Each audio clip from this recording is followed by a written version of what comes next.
ಗುಜರಾತ್ ವಿಮಾನ ದುರಂತಕ್ಕೆ ಸ್ಫೋಟಕ ಟ್ವಿಸ್ಟ್ ಸಿಕ್ಕಿದೆ. ತನಿಖೆಯ ಪ್ರಾಥಮಿಕ ವರದಿಯಲ್ಲಿ ಬೆಚ್ಚಿ ಬೀಳಿಸುವ ಮಾಹಿತಿ ಹೊರಬಿದ್ದಿದೆ. ಇಂಜಿನ್ಗೆ ಇಂಧನ ಪೂರೈಕೆ ಸ್ಥಗಿತವಾಗಿದ್ರಿಂದ ವಿಮಾನ ಪತನವಾಗಿದೆ.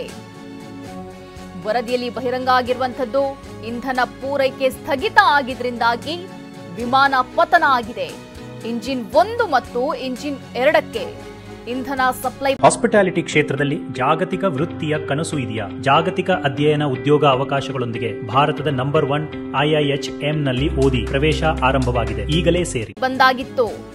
ರನ್ ನಿಂದ ಕಟ್ ಆಫ್ಗೆ ಸ್ವಿಚ್ ಪರಿವರ್ತನೆ ಆಗಿತ್ತು.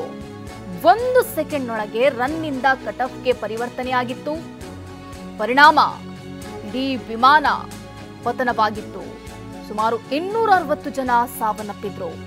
ಇಂಜಿನ್ 1, ಇಂಜಿನ್ 2 ಕಟ್ ಆಫ್ ಸ್ವಿಚ್ಗಳು ಕಟ್ ಆಫ್ ಆಗಿದ್ವು. ಇದರಿಂದಾಗಿ ಇಂಜಿನ್ಗೆ ದಿಢೀರ್ ಇಂಧನ ಪೂರೈಕೆ ಸ್ಥಗಿತ ಆಗಿತ್ತು. ಟೇಕ್ ಆಫ್ ಆದ ಕೆಲವೇ ಸೆಕೆಂಡ್ಗಳಲ್ಲಿ ವಿಮಾನ ಪತನವಾಗಿದೆ. AAIBಯಲ್ಲಿ ಸಲ್ಲಿಸಿ 15 ಪುಟಗಳ ವರದಿಯಲ್ಲಿ ಈ ವಿಚಾರ ಬಹಿರಂಗವಾಗಿದೆ. AAIB ಸಲ್ಲಿಸಿದಂತಹ 15 ಪುಟಗಳ ವರದಿಯಲ್ಲಿ ಈ ವಿಚಾರ ಬಹಿರಂಗವಾಗಿದೆ. ಭಾರತದ ವಿಮಾನ ಅಪಘಾತ ತನಿಖಾ ಬ್ಯೂರೋ ಈ ಬಗ್ಗೆ ವರದಿ ಪ್ರಸಾರವಾಗಿದೆ. ಪೈಲಟ್ಗಳ ಗೊಂದಲದಿಂದ ಘೋರ ದುರಂತ ಸಂಭವಿಸಿತ. ಪೈಲಟ್ಗಳ ತಪ್ಪಿನಿಂದಲೇ 260 ಅಮಾಯಕರು ಬಲಿಯಾದ್ರ. ರನ್ ನಿಂದ ಕಟ್ ಆಫ್ಗೆ ಇಂಧನ ಕಟ್, ಸ್ವಿಚ್ ಆಫ್. ಸ್ವಿಚ್ಗಳು ಬದಲಾಗಿದ್ದೇಕೆ? ಕಾಕ್ಪಿಟ್ ಧ್ವನಿ ರೆಕಾರ್ಡರ್ನಲ್ಲಿ ಪೈಲಟ್ಗಳ ಗೊಂದಲ ಸೆರೆಯಾಗಿದೆ. ಇದರಲ್ಲಿ ನೀವು ಯಾಕೆ ಕಡಿತಗೊಳಿಸಿದ್ದೀರಿ ಎಂದು ಒಬ್ಬ ಪೈಲಟ್ ಪ್ರಶ್ನೆ ಮಾಡ್ತಾರೆ. ನಾನು ಹಾಗೆ ಮಾಡಲಿಲ್ಲ ಅಂತ ಇನ್ನೊಬ್ಬ ಪೈಲಟ್ ಉತ್ತರಿಸ್ತಾರೆ. ಇದಾದ ಕೆಲವೇ ಸೆಕೆಂಡ್ನಲ್ಲಿ ಏರ್ ಇಂಡಿಯಾ ವಿಮಾನ ಪತನವಾಗುತ್ತೆ. ಪೈಲಟ್ಗಳ ಸಂಭಾಷಣೆ AAIB ತನಿಖಾ ವರದಿಯಲ್ಲಿ ಉಲ್ಲೇಖವಾಗಿದೆ. ಈ ಬಗ್ಗೆ ಹೆಚ್ಚಿನ ಮಾಹಿತಿ ನೀಡಲಿದ್ದಾರೆ ನಮ್ಮ ಪ್ರತಿನಿಧಿ ಹರೀಶ್. ಹರೀಶ್, ಗುಜರಾತ್ ವಿಮಾನ ದುರಂತಕ್ಕೆ ಇದೀಗ ಸರ್ಕಾರಕ್ಕೆ ಸಲ್ಲಿಕೆಯಾಗಿರುವಂತಹ ವರದಿಯಲ್ಲಿ ಬಹಿರಂಗವಾಗಿದೆ. ಏನ್ ಕಾರಣ ಅನ್ನೋದು ಬಹಿರಂಗವಾಗಿದೆ. ಒಂದು ಮಟ್ಟಿಗೆ ಪೈಲಟ್ಗಳ ಗೊಂದಲವೇ ಇದಕ್ಕೆ ಕಾರಣ ಅನ್ನೋದು ಬಹಿರಂಗವಾಗಿದೆ. ಇದನ್ನ ಹೊರತುಪಡಿಸಿ ವರದಿಯಲ್ಲಿ ಬೇರೆಲ್ಲ ಏನು ಉಲ್ಲೇಖ ಆಗಿದೆ? ಸುಭಶ್ರೀ, ಜೂನ್ 12ರಂದು ಭಾರತದಿಂದ ಲಂಡನ್ಗೆ ಹೊರಟಿದಂತಹ ಏರ್ ಇಂಡಿಯಾ ವಿಮಾನ ಏನಿದೆ, ಟೇಕ್ ಆಫ್ ಆದ ಕೆಲವೇ ಕ್ಷಣಗಳಲ್ಲಿ ದುರಂತ ಸಂಭವಿಸಿತ್ತು, ನೆಲಕ್ಕೆ ಅಪ್ಪಳಿಸಿತ್ತು. ಇದಕ್ಕೆ ಕಾರಣ ಏನು ಅನ್ನುವಂಥದ್ರ ಬಗ್ಗೆ AAIB, aircraft accidental investigation bureau ಪ್ರಾಥಮಿಕ ವರದಿಯನ್ನ ಬಿಡುಗಡೆ ಮಾಡಿರುವಂತಹದ್ದು. ಇದರಲ್ಲಿ ಕಾಕ್ಪಿಟ್ ಸಂಭಾಷಣೆ ಕೂಡ ಒಳಗೊಂಡಿರುವಂತಹದ್ದು. ಕಾಕ್ಪಿಟ್ ಸಂಭಾಷಣೆಯಲ್ಲಿ ಪೈಲಟ್ ಹಾಗೂ ಸಹ ಪೈಲಟ್ ಮಾತಾಡಿಕೊಂಡಿರುವಂತಹ ಸಂಭಾಷಣೆ ಬಹಿರಂಗ ಆಗಿದೆ.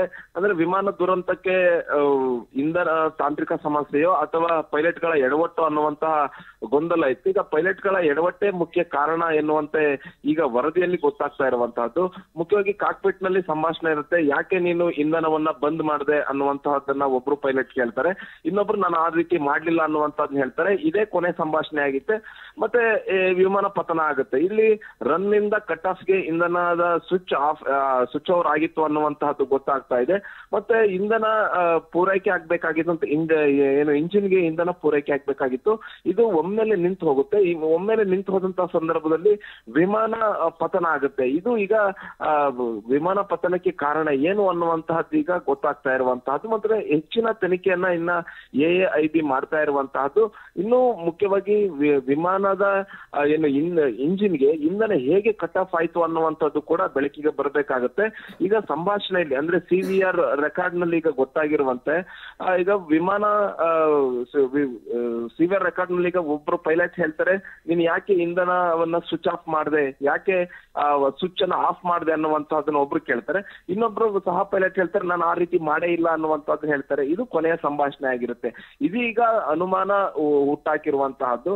ನಿಜವಾಗ್ಲೂ ವಿಮಾನ ದುರಂತಕ್ಕೆ ವಿಮಾನ ತಾಂತ್ರಿಕ ಸಮಸ್ಯೆಯಿಂದ ಈ ತರ ಆಯ್ತಾ ಅಥವಾ ಕೋ ಪೈಲಟ್ಗಳ ಎಡವಟ್ಟಿನಿಂದ ಏನಾದ್ರೂ ಈ ರೀತಿಯಾದ ಸಂಭವಿಸ್ತಾ ಅನ್ನುವಂತಹದ್ದು ಈಗ ಸ್ಪಷ್ಟ ಆಗ್ಬೇಕಾಗಿದೆ. ನಿನ್ನೆ ಅಷ್ಟೇ ರಾಮ್ ಮೋಹನ್ ನಾಯ್ಡು ಅವರು ಹೇಳಿದ್ರು ಆದಷ್ಟು ಬೇಗ ಈ ಒಂದು ವರದಿಯನ್ನ ಕೊಡ್ತೀವಿ ಅನ್ನುವಂಥದ್ದು ಹೇಳಿದ್ರು. ಈಗ ವರದಿ ಬಂದಿರುವಂತಹದ್ದು ಪ್ರಾಥಮಿಕ ವರದಿ ಅಷ್ಟೇ. ಇದು ಅಂದ್ರೆ ಕಾಕ್ಪಿಟ್ ನಲ್ಲಿ ಏನಾಯ್ತು, ಕಾಕ್ಪಿಟ್ ವಾಯ್ಸ್ ರೆಕಾರ್ಡ್ ಅಲ್ಲಿ ಗೊತ್ತಾಗಿರುವಂತಹದ್ದು ಇಂಧನ ಅಂದ್ರೆ ವಿಮಾನ ಅಪಘಾತಕ್ಕೆ ಕಾರಣ ಏನು ಅನ್ನುವಂತಹದ್ದು ಗೊತ್ತಾಗಿರುವಂತಹದ್ದು. ಅಂದ್ರೆ ರನ್ ನಿಂದ ಕಟ್ ಆಫ್ ಆಗಿತ್ತು, ಸ್ವಿಚ್ ಕಟ್ ಆಫ್ ಆಗಿತ್ತು ಅನ್ನುವಂಥದ್ದು ಗೊತ್ತಾಗ್ತದೆ. ಏನು ಇಂಜಿನ್ಗೆ ಇಂಧನ ಬರುವಂತಹದ್ದು ಸಪ್ಲೈ ಆಗುವಂತಹದ್ದು ನಿಂತು ಹೋಗಿತ್ತು ಅನ್ನುವಂತಹದ್ದು ಇದ್ರಲ್ಲಿ ಗೊತ್ತಾಗ್ತಾ ಇದೆ. ಹಾಗಾಗಿ ಇದರಿಂದ ಇನ್ನೂ ಹೆಚ್ಚಿನ ತನಿಖೆ ಆಗ್ಬೇಕಾಗಿದೆ. ಯಾಕೆ ಆ ಸ್ವಿಚ್ ಆಫ್ ಆಯ್ತು ಅನ್ನುವಂತಹದ್ದು, ಇಂಧನ ಪೂರೈಕೆ ಸ್ವಿಚ್ ಯಾಕೆ ಆಫ್ ಆಯ್ತು, ಮತ್ತೆ ಇದನ್ನ ಮಾಡಿದ್ ಯಾರು, ಪೈಲಟೇ ಮಾಡಿದ್ರ ಅಥವಾ ಅದು ತಾಂತ್ರಿಕ ಸಮಸ್ಯೆಯಿಂದ ಈ ರೀತಿ ಆಯ್ತು ಅನ್ನುವಂಥದ್ದು ಗೊತ್ತಾಗ್ಬೇಕಾಗಿದೆ. ಒಂದಂತೂ ಸ್ಪಷ್ಟ ಆಗಿದೆ, ಇಂಜಿನ್ಗೆ ಸಪ್ಲೈ ಆಗ್ತಿದ್ದಂತ ಇಂಧನ ಬಂದಾಗಿತ್ತು. ಆ ಕಾರಣಕ್ಕಾಗಿ ವಿಮಾನ ಪತನ ಆಗಿತ್ತು. 242 ಪ್ರಯಾಣಿಕರಲ್ಲಿ 241 ಪ್ರಯಾಣಿಕರು ಸಾವನ್ನಪ್ತಾರೆ.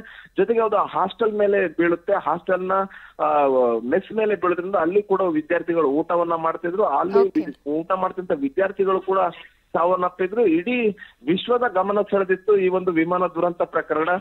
ಬೋಯಿಂಗ್ ವಿಮಾನದಲ್ಲಿ ಆದಂತಹ ಸಮಸ್ಯೆ ಏನು, ಡ್ರೀಮ್ ಲೈನರ್ ವಿಮಾನದಲ್ಲಿ ಆದಂತಹ ಸಮಸ್ಯೆ ಏನು ಅನ್ನುವಂಥದ್ದು ಸಾಕಷ್ಟು ಗೊಂದಲಗಳಿತ್ತು. ಈಗ AAIB accidental aircraft accidental investigation bureau ಈಗ ತನಿಖೆಯನ್ನ ಮಾಡಿರುವಂತಹದ್ದು. ತನಿಖೆಯಲ್ಲಿ ಪ್ರಾಥಮಿಕ ಅಂಶ ಬಯಲಾಗಿದೆ. ಸಹ ಪೈಲಟ್ ಹಾಗೂ ಪೈಲಟ್ ಸಂಭಾಷಣೆ ಈಗ ಹೊರಬಿದ್ದಿರುವಂತಹದ್ದು. ಈ ಸಂಭಾಷಣೆ ಸಾಕಷ್ಟು ಗೊಂದಲಮಯ ಆಗಿರುವಂತಹದ್ದು. ಪೈಲಟ್ ಹಾಗೂ ಸಹ ಪೈಲಟ್ ಗಳ ಎಡವಟ್ಟಿನಿಂದಲೇ ಈ ಒಂದು ದುರಂತ ಸಂಭವಿಸ್ತಾ ಅನ್ನುವಂಥದ್ದು ಮೇಲ್ನೋಟಕ್ಕೆ ಗೊತ್ತಾಗ್ತಾ ಇದೆ. ಇದರ ಬಗ್ಗೆ ಇನ್ನಷ್ಟು ತನಿಖೆ ಆಗ್ಬೇಕಾಗಿದೆ. ಇಂಧನ ಇಂಜಿನ್ಗೆ ಸಪ್ಲೈ ಆಗದೆ ಇರೋದಕ್ಕೆ ಕಾರಣ ಏನು, ರನ್ ನಿಂದ ಕಟ್ ಆಫ್ ಗೆ ಸ್ವಿಚ್ ಯಾಕೆ ಕನ್ವರ್ಟ್ ಆಯ್ತು ಅನ್ನುವಂಥದ್ದು ಒಂದು. ಇದನ್ನ ಪೈಲಟೇ ಮಾಡಿದ್ರ ಅಥವಾ ಇದು ಏನು ಟೆಕ್ನಿಕಲ್ ಸಮಸ್ಯೆ ಏನಾದ್ರೂ ವಿಮಾನದಲ್ಲಿ ಆಯ್ತಾ ಅನ್ನುವಂತಹದ್ದು ಸ್ಪಷ್ಟವಾಗಿ ಇನ್ನು ಮುಂದಿನ ಹಂತದ ತನಿಖೆಯಲ್ಲಿ ಗೊತ್ತಾಗಬೇಕಾಗಿದೆ. ಸುಭಾಷ್, ಧನ್ಯವಾದ ಹರೀಶ್ ತಮ್ಮೆಲ್ಲ ಮಾಹಿತಿಗೆ.